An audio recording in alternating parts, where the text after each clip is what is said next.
10 things to do during your first week as a homeowner. Part 2, number 6.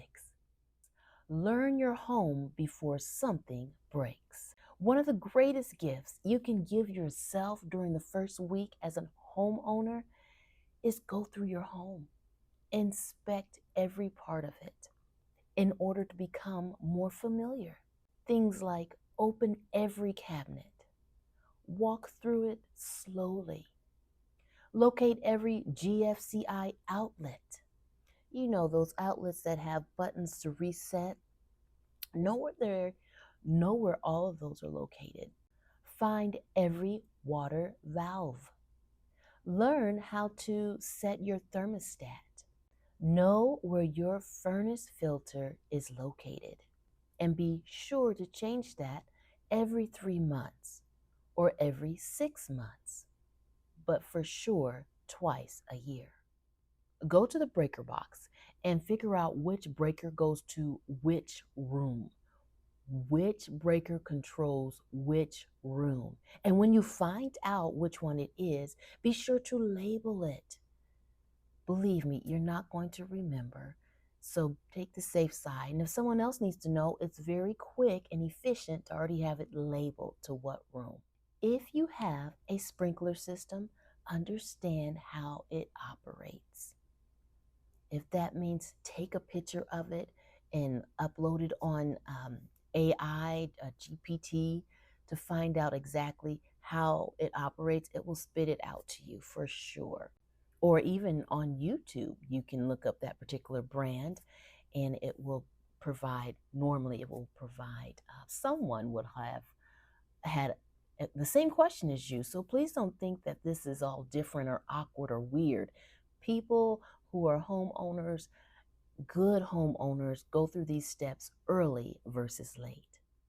Believe me, I know all this may seem unnecessary today, or you can do it another day or another time, but please take the encouragement that being proactive as a homeowner is a good step. Yes, someday you will be thankful you took the time to take care of it early. Believe me, when something in the house needs your attention and you already know where things are or how it operates, ooh, that lessens all kind of pressure and tension.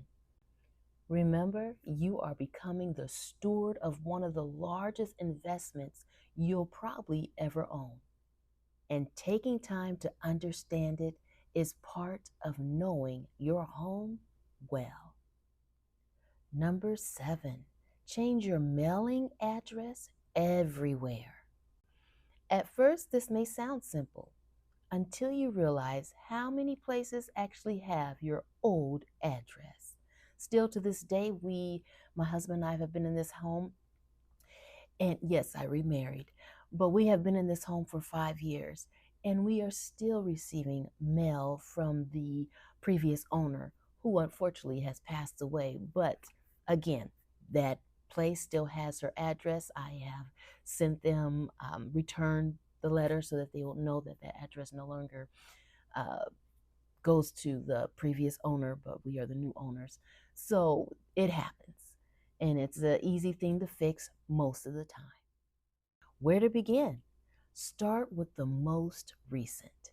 Your employer, banks, credit cards, insurance companies, your driver's license, voter registration, subscription services, online shopping accounts, medical providers, and even churches and other organizations you're involved with.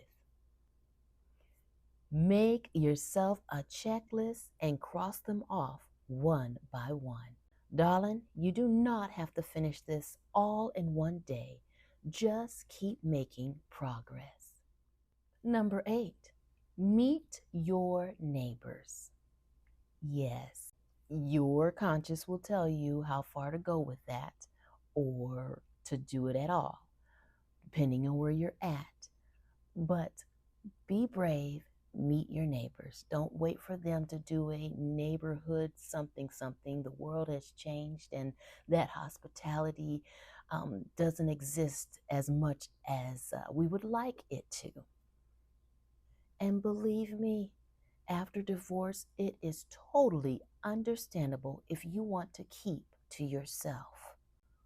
Don't ignore the fact that you have been through a lot and you may feel emotionally drained. So, space and time is important. Do not ignore it. Be encouraged that one of the greatest blessings, gifts as being a homeowner is community. If you see a neighbor outside, in your perfect time, introduce yourself and smile. Learn their name. You don't need to become best friends overnight. It is true, knowing the people around you, it definitely creates familiarity. A lot of times, they may be the first person to recognize if a package has been delivered, and they'll keep an eye out to make sure it stays there until you come home, unless you all have something else worked out because you have become better acquainted with each other. Sometimes they will be able to let you know if you left your garage door open. I have done that too many times within the 5 years we have been here.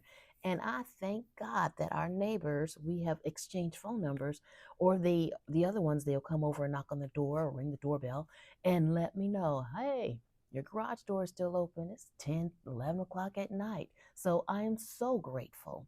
I'm so grateful that they will let us know if something is not quite right, or if they notice, and they'll come over and check things, which is great. A lot of us have the cameras that have a large angle, so it's recorded, but they will notice. My husband always tells me that I have a long neck. What your long neck and now, he says.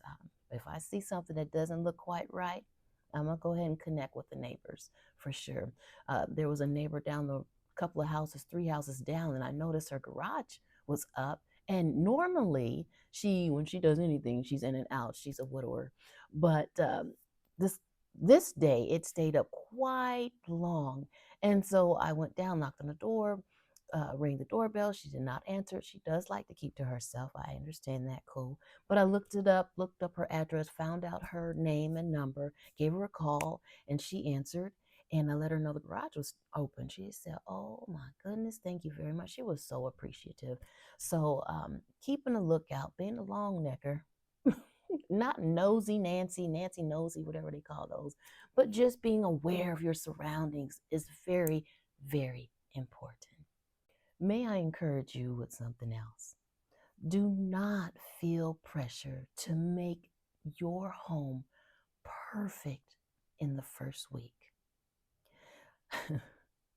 I know before my first marriage, I was in a home, and the furniture was all put up and everything, but I never did put anything on the walls for a while. I didn't even look for stuff for a while for the walls because I was just getting relaxed and more acclimated to my home. And I didn't want to put a bunch of holes in the wall and change my mind later. So it was a process. I would take a picture of certain things that I would see, and then I would put it on the wall, see how it would look, fill it around a little bit, or purchase it and keep the receipt just to see if I liked it or not. And it took me a little while because that's just part of my personality. So don't be anxious to think that you have to get everything right. And if that's your personality to have it done, be calm, cool, and collective about it, because during this time, you do not need to be like that all the time. Just peacefully get things done one day at a time, sweetheart. That's right. Don't feel that pressure for getting it done in the first month or even the first year. I'm guilty. I don't want to say guilty, but I can relate to that. Your home is not created by decorating. It's created by living, by praying, by laughing and sharing meals, by eventually inviting trusted friends over and creating new memories. Believe me, healing does not begin because you've placed a picture on the wall. Healing begins when you create a place and space where peace can begin to grow. Number 9, start a simple maintenance calendar. One of the easiest ways to stay protected as a homeowner is create routines, especially for maintenance. Create a simple calendar for things like when to change the HVAC filter, testing smoke detectors. I know my mother does hers every October. It's not just changing out one alarm that goes off. She changes out the whole system of alarms at the same time, which works perfectly for her. Some people just do it when that alarm, that beep goes off. So choose what works for you. Create a simple calendar that reminds you when certain routines need to take place, like the changing of the HVAC filters, the testing of the smoke detectors, the cleaning of the gutters, which is usually seasonal, but having that written down, I know that I last changed my filters, my furnace filters, and I forgot to write it down. So I know I do it every 3 months. So I do have that in my heart, in memory. So that needs to be taken care of, and I will write it down this time. It's that simple thing of you start doing something and then you get doing something else and you forget what you were going to do, what needed to be done. So that was one of those situations. It happens. So uh, have a pen in hand, your paper in hand, or your calendar to let you know, let me write this down right now. Let me take care of this right now. Perhaps it's even jotting down when the last time you changed the caulking around the tubs and the showers, if you have that type of setup. With all the newer advanced things that they're doing now, a lot of that has been reduced. And if you don't want to do a lot of this stuff yourself, have somebody do it for you, but still keep a track of everything that you have done in your house. Be sure to record when your heating and system was last serviced. Usually they put the date on the equipment itself. Put it in the calendar as well. Another one, replacing refrigerator filters. Another one would be replacing the refrigerator water filters. Be sure to check exterior grading and drainage after heavy rains. So go alongside the house to see where you need to bring in soil or more rocks alongside the house to keep it built up so that the water is not eventually going into the house, slowly damaging. So walk around the house, check the exterior surroundings to see if it's still nice and built up. You can get free dirt from anywhere usually when you go on the Facebook marketplace or certain areas like that. People have free dirt. That does not need to be a quality dirt that you use in the garden. It's just the dirt that you can use to put on the side of the house, and put some rocks on the side of that as well to help keep it built up to avoid uh, runoff, and eventually that runoff will run into the side of your home. All right. Believe me when I say these small habits will help you prevent larger problems later. You do not have to do everything at once. Keep that in mind. But be sure to establish a routine, a system, a seasonal system, so that you are being proactive, preventing things from happening later that will cost you, again, more money. Yes, this is totally different from being in an apartment. I get it. You're like, well, shoot, I'll just stay in an apartment. Sweetheart, it is rewarding to have your own. It is so rewarding. And to learn how to do things better is so rewarding. So it's okay if it's time and you have did your numbers and it's time to purchase a home, it is a good thing. Number 10, pray over your home. Yes, yes, yes. Praying is has been my foundation for moving forward each and every day. Before my husband and I leave the house, it's important to pray. Before we go to bed, it's important to pray. While we're traveling on the roads, it's important to pray. Prayer is very powerful. Do not diminish it. This final step, I realize, may not be on a homeowner's typical checkoff list, but I encourage you to add it. I truly believe it's one of the most important routines to establish in your life, in your daily living. Walk through the house, pray through each room, pray outside of the home, pray inside the home. Thank God for every provision.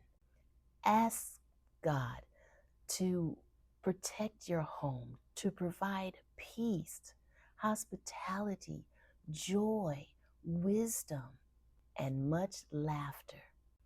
Ask Him to help this house, your home, become more than just a place to live.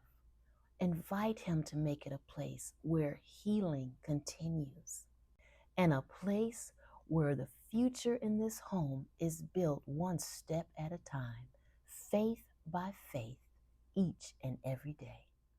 Psalms 127:1. Unless the Lord builds the house, they labor in vain that built it. While this verse goes far beyond construction, it is a beautiful reminder that the strongest homes are built on a firm foundation that includes God's wisdom, God's provisions, God's guidance. And I say to you, thank Him daily for it because He is worthy of all glory and praise. All right, let's quickly review the first week checklist. Number 1, change the locks. Number 2, locate your main shutoffs. Number 3, reset garage codes. Number 4, test safety devices. Number 5, create a homeowner binder. Number 6, learn your home. Number 7, update your mailing address. Number 8, meet your neighbors. Number 9, start a maintenance calendar. And number 10, pray over your home. Darling, do not stress, do not make this more than what it is, because truly none of these steps are complicated. There's always, or you should always have one person in your life that will be able to encourage you and help you walk through these steps and be successful at it. Beautiful blessing. This list, when it's put together, it helps to transform the house into a place that is secure, organized, and ready for a new chapter in your life. If you're a woman rebuilding life after divorce in the Omaha metro area, I want you to know you do not have to rebuild alone. Darling, you are not on this journey by yourself. I'm Lynetta Anderson, realtor with Berkshire Hathaway Home Services Ambassador Real Estate. This channel exists to provide practical guidance, biblical wisdom, and steady encouragement so that you can move forward through the home buying process with confidence, clarity, peace, not pressure. Whether you're thinking about buying a home or you've already received the keys, my hope is that these videos help you make informed decisions every step of the way. If today's video has encouraged you, I'd love for you to subscribe and continue on this journey with me. And when you're ready, schedule a discovery call and let's talk about your goals and your next wise steps for your unique situation. You have received your keys, but your journey as a homeowner is just beginning. Watch the next video on your screen where we'll continue to help you build not just a house, but a confident, peaceful future one step at a time. I'll see you there.